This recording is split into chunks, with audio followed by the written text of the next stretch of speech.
Okay. So I got a little impatient before. It's because I'm sick. I apologize. Um, but it's also that I have a bunch of other games I do want to get to. And I was like, okay, well, how much game is after this game? And I looked up online, and it's really just this boss fight, and then basically the ending sequences start playing. Um, and I don't know if they'll let me do things in here. It might be you can only do the.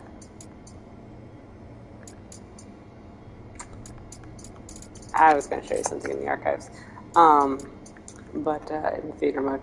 But basically, so I will hopefully at some point come back with some patience and finish this boss fight. But literally all that is left is getting through that boss fight, and it looks like you need to have patience to block and then not take the hits. That's really all it is, and I just don't have the. Um, I've got a cold right now, and my mental capacity for not just bludgeoning through this boss fight, which is it's just not how the boss fight is meant to be, respectively. Um, but I don't have it in me. So rather than get myself frustrated, and rather than um, leave this hanging indefinitely, I'm just gonna kind of give a little overview of my thoughts on the game. With the idea that we have beaten it because I went ahead and I wanted to see how much more game there was, and I just found a video that, or if I was doing something wrong with the boss fight, and it's not. It's just I'm not being patient with it, and that's what it's required. Um, um, or like, was there a different job I was supposed to be? Because I leveled up all the jobs, and it didn't seem to indicate that one job would be better than the others or anything. It's just that you got to be patient with it. And apparently, I just don't have that with me today. Um, so I figure while I'm waiting for my sleepy time medicine, for my sicky time, my NyQuil to kick in, I'm just going to kind of do a little wrap up sort of thing. And if I come back someday and beat the boss and do it properly, then obviously that video will be added to the playlist here. But if not, then at least I've mentally or verbally discussed the ending or whatnot. So obviously, if you haven't seen the ending yet and you really wanted to watch it, I'd go watch a YouTube video of it. There's lots of them out there. They're very nice and succinct. But I just want to kind of throw my thoughts together at the end for my own bookend here. So I went and I watched the end sequence, um, and so you fight. While you're fighting, the Lufians kind of talk to you a couple times, asking you to, quit it basically, and you tell them off. You definitely use a curse word or two to do so, and eventually you do beat the manifestation of darkness. And then I guess you kind of suck it up. The darkness goes to you. But then instead of like having it out with the Lufians or going and doing something devastating to their world or something, they're basically, the Lufians are like, we're going to reset the reality or whatever, and that they're planning to do that, and that a link was somehow established with the old world, which we've heard multiple times that they didn't want that situation to occur, that they didn't want Cornelia's world to link up with their, I don't know, plane of existence, what have you. They didn't want the connection established on their end, so they're saying that did happen. And Jack tells them off again, but again, he's basically like, like he's giving indication that this is. He's like, oh no, I guess I'm not going to get to do the thing this time or something. Um, so I guess because the world that he's in is also being reset, the connection point that he's at, and they're like, okay, you're going to be this weird manifestation of chaos in that other world, but just so you know, look out for the warriors of light. And he's like, that's such malarkey. It's not the word that Jack uses. But then he like thinks of his friends, and he's like, nah, no, you know what? It's fine. We'll make this work. And they're like, what? And he's like, nothing. Shut up. I hate your faces. And then we kind of go to this. Basically, this castle. I guess at this point we've done a reset type of thing. He goes into this castle. I think it's the Shrine of Chaos. I'm not sure. And he goes and he sits on a throne. And the four of the major fiends that we've fought so far, like the multi-headed Hydra, the other ones I could visually tell you, but I don't know what they're really meant to be. Like, there's that one guy with all the tentacles coming out of his head. The one guy with the weird fan situation. Anyway, some of the fiends that we fought before. The four fiends we fought before. And they each step forward, but when they step forward, each one steps forward individually, and when they get close to Jack, you see that you as the audience are seeing Jack in the throne as human Jack, and the human versions of Jed, Ash, Neon, and Sophia come up to him and each say something that basically they've helped manifest this plan. They wanted him to become chaos, and the idea overall is that they've pulled him back to, I can't remember if it was 1,000 or 2,000 years in the past of where they were when they were in Cornelia in the present. And so they're saying, like, it's going to be like 2,000 years before the king that is their friend is born, and so on and so forth. And they're like, I guess we could take this time to prepare type of thing. And they're like, we'll train up the Warriors of Light ourselves. We'll make it that they come from Cornelia. It's kind of hinted that maybe, like, Jack was, like, trying out this premise when he gave the princess that crystal in another lifetime. They talk a little bit about Astos and wanting to honor his memory. But basically they're like, okay, we're going to be the darkness in the world right now. And because we've got the darkness going on, in theory the humans will be hopeful to, hope in the Warriors of Light, I guess, and help them manifest. And when the Warriors of Light come to pass, that Jack and his friends are somehow going to train them up, and that's going to be a good thing. Somehow, I don't know if it's them trying to restore their own balance to the world. Basically, they don't want any interference from the Luthians. I'm unclear as to how that's going to work out. Hey, baby. Baby, yeah. It's bedtime. It is. I'm going to try to talk a little bit. In bed.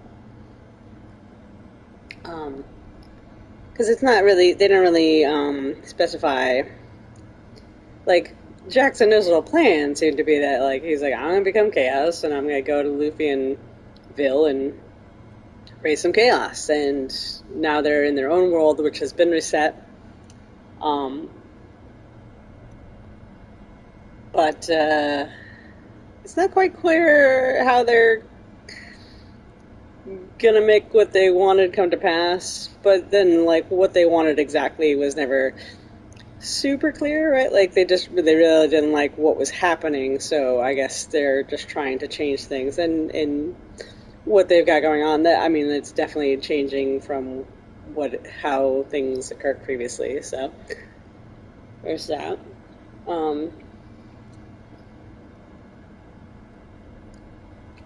But these make it interesting to look at.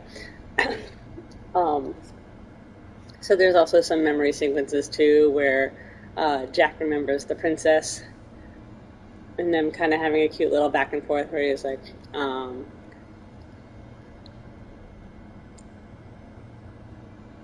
you know, maybe I'll carry you away or something like that. And then she's like, oh, but my dad's army would stop you or whatever. And he's like, oh, I need Chaos's own fortress to make that work then, I guess. And she's like, yeah. And he's like, maybe I should change sides, yuck, yuck. None of this is being delivered with the right level. Jack's ambience or whatever. But maybe that was when he first started to get the idea of such things. But if you remember, way back at the beginning, that was why I was looking for the archives to play the theater mode to replay the video. But the beginning of the game, Jack as that Chaos in the big armor thingy, which I think he refers to himself as Garland in that big armor thingy, he breaks into the castle and steals the princess away. So that sequence actually replays.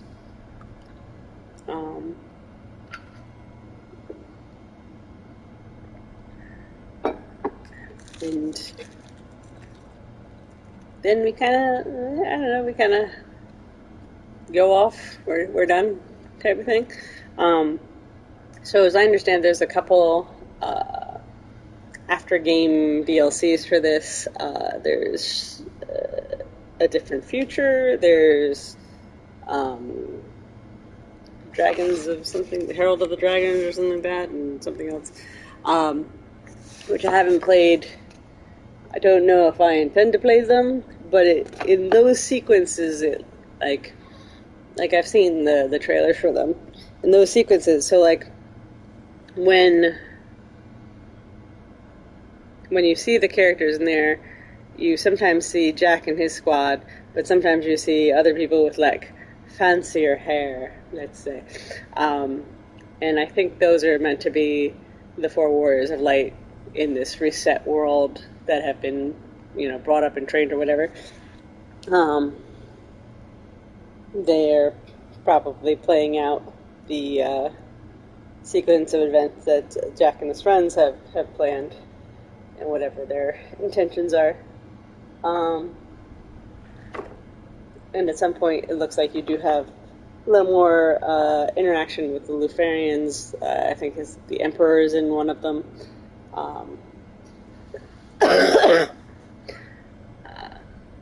Lufanians? How are we doing that? I don't know.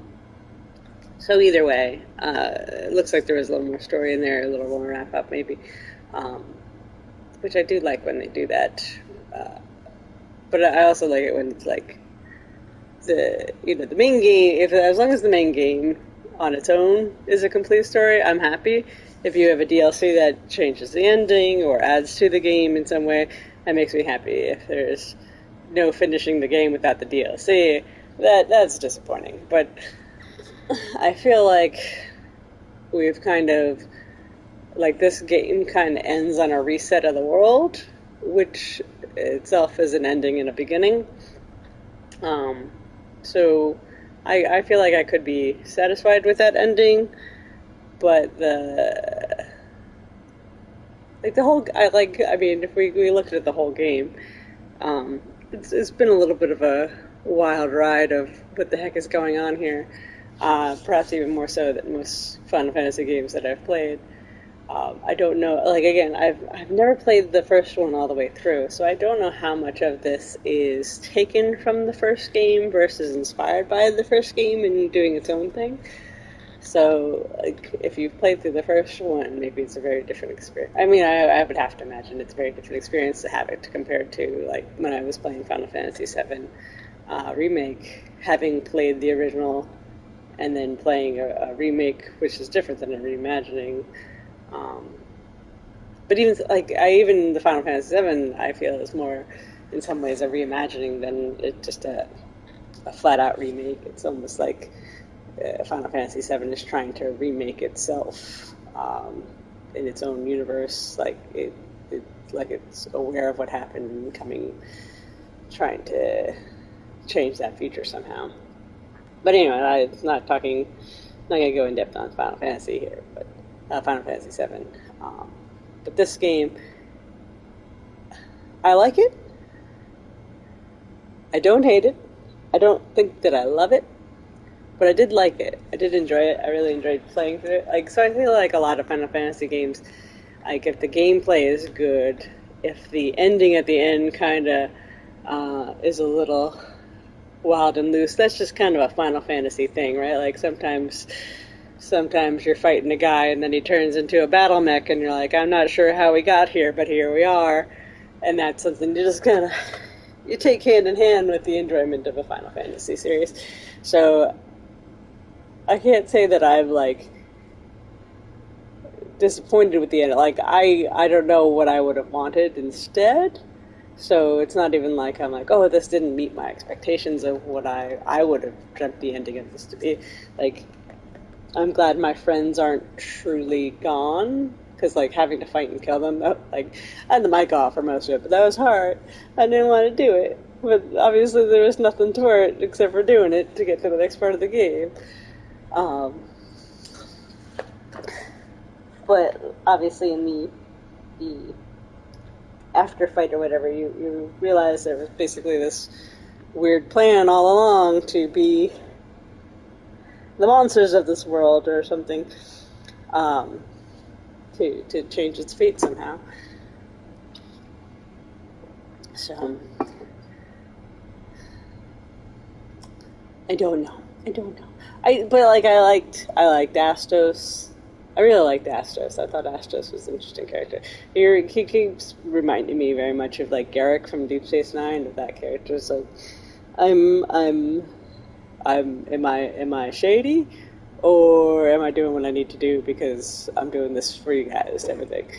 And I think he played that well.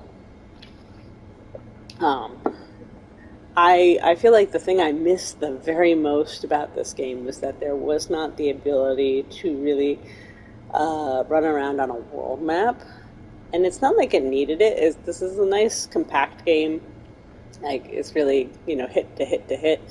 And like, I mean, you could say that's railroady, but sometimes when you're trying to get a narrative through, a railroad is well to go. Like, it doesn't. Not every game needs to be open world. And I like that there was that little thing where we could go after each main mission and like talk to the townspeople to make the world a little more fleshed out. But it was honestly like almost like the map and the markers on the map was what I kept finding like there was no like little dude walking from point to point. Like even if it was like a Final Fantasy Tactics-esque, like here's a line on a map, I make my dude go from here to here as opposed to a light marker. I feel like I would have been a little more satisfied with that. I don't know why. It's completely aesthetic and completely unnecessary, and it really doesn't take something away from the game. It's just for some reason my brain was like, but I'm not walking the world, I'm hopping from point to point, and I felt like I wasn't as connected with the world because of that. And I feel like that's a really weird, nitpicky thing to not like about a game, but I feel like that speaks well for the game if that's the only thing I'm complaining about. Besides, somewhat confusing storytelling. I mean, that goes hand in hand with a lot of Final Fantasy games too. So again, that's not even a complaint. That's Final Fantasy. You knew what you were picking up when you picked up the box. So yeah, I really like the. Oh, and you know what I would have also loved to, and again, it's a map issue. It's what I would have changed some things with the map. Is the only thing I like really would have changed for the game, because like the game style of fighting was fine.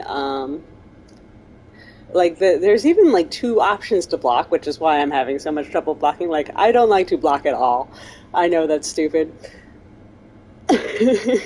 I don't know why I have so much trouble blocking, but I would rather be, level 99,000 or whatever and be a damage sponge than to have to hold up the trigger to block. I don't know why. It's just how my brain works. So the fact that I could only level up to 30 as opposed to being like, okay, boss fight time, let me just go in here and mop this up because I put the work in beforehand.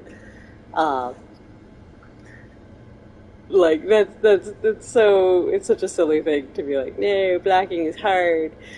But my brain does not like to block. So, like, blocking aside, I like that there's two ways to block. I like that one of the ways to block, you absorb enemy attacks and then can use it on the enemy. And there's a lot of, like, little neat things that you could do. I didn't get too into the weeds on, like, the different job types or what each one can do or whatever. I just kind of picked one and went with it after leveling them all up. The crystal explodey thing, I found violent every time. I found it very violent. Now each time I'm like, I feel like there's a moral implication to every time I do this that I'm going to have to answer for at some point. But no, I never did. While I'm wandering around, like, I'm sure you guys noticed a million times that I would get myself turned around. So, like, not having a compass type of thing to point north for me or anything like that, or like a lot of times you have, like, a little mini map in a game and that has a compass point on it, but it also shows you very clearly that you're more or less in a railroad, right? Like, I think, what was it, 12? I didn't play 12 all the way, or was it 13 maybe? 13, I feel like people complained about that a little bit, where, and again, I haven't played that one all the way through either. But you could kind of see when you're walking around that there wasn't really, you couldn't fully explore all those corners because the mini-map showed you where the parts of the map you could walk on ended. So, like, it kind of showed you, okay, you're in a hallway, okay, you're in, a three-way split. So, like, I could understand not wanting to have that to try and have it be more immersive, but me constantly losing, north-south type of thing and having to retread areas to find it, that just eventually became, like, a time sink that I feel like it would have been nice to have something that I could at least toggle on. Same thing with the helmet display, if I had the option to toggle on, toggle off. Because for me, I really like to be able to see the character. Like, somebody went through the trouble of animating their reactions, so not seeing them in a cutscene. And like, no, I wanted to see that. So, but again, that's like very cosmetic stuff that, it could have been an active choice, or it could have just been the way, they could have been like, hey, we put armor on people, and didn't even think about, well, what if people wanted to see the people's faces? So it's just, those are little slice of life things that, or quality of life things. But overall, like, the way the game was played, the scenes, the cutscenes were beautiful, the environments that we got to dungeon through, because it was really that's really what it was at the end of the day, right? It was a series of dungeons. I found the dungeons to be very, very satisfying overall. I think the only one I really got frustrated on was that last one with the floating island type of thing, and it wasn't really super frustrating. I just noticed that I was getting lost a lot. So, but again, I think too is part of it is that I'm sick and my patience level is lower apparently when I'm sick. So that can be, not even necessarily the same experience I would have had if I wasn't playing it while I was sick. But yeah, so overall, I liked it. I liked it. Is it one of my all-time favorite Final Fantasies? Probably not, just because I didn't get spend as much time in the world. Like, I don't know how else to put it, but like one of the great things about the new Final Fantasy VII remake is they really they really went in depth in the world. Like when you're walking around, you get conversations from just people passing by and stuff like that. Like it really made the whole thing feel very alive and very much a thing that that I was existing in. Whereas every time I'm done with a mission, coming back to that map and the different screens and stuff like that, as opposed to walking around a town to talk to the smithy, talk to the people, stuff like that, it did make me every time super aware that I'm, I don't know, playing a game versus in immersed in a story. So it's just a different way of doing it. It's not bad. It's just different. So yeah, I think that's generally my thoughts overall. I also, so they've been doing. I want to say, I don't know if they did it in. So 12 was where I kind of broke away from playing Final Fantasy for a while. And I didn't play 11. So I guess the last one I played in full before 12 was 10. And I don't really remember if they did this in 10. But in some of the more recent games, they did what we saw here. When the characters are running around, they have conversations with each other. And I really love that. I feel like that really adds so much to the game. And since we didn't get to have walking around town interactions with them, that was a lot of what character development we got on our companions here, was just the chatter we had back and forth while we're wandering the dungeon. So I would have loved to get to know them even more, but what we had was nice too. Which is interesting too is some of them felt chattier than others, and in one of the dungeons I had the thought of this party kind of feels like a D&D party where there is various levels of investment in the person's character by each player, right? Like some of them seem like they're really into the role playing, and they're like I guess it would be Jed. Jed is I really want to get my backstory out here. My character keeps trying to bring it up, and then maybe Ash was yeah, role playing's cool and all, but I'm good.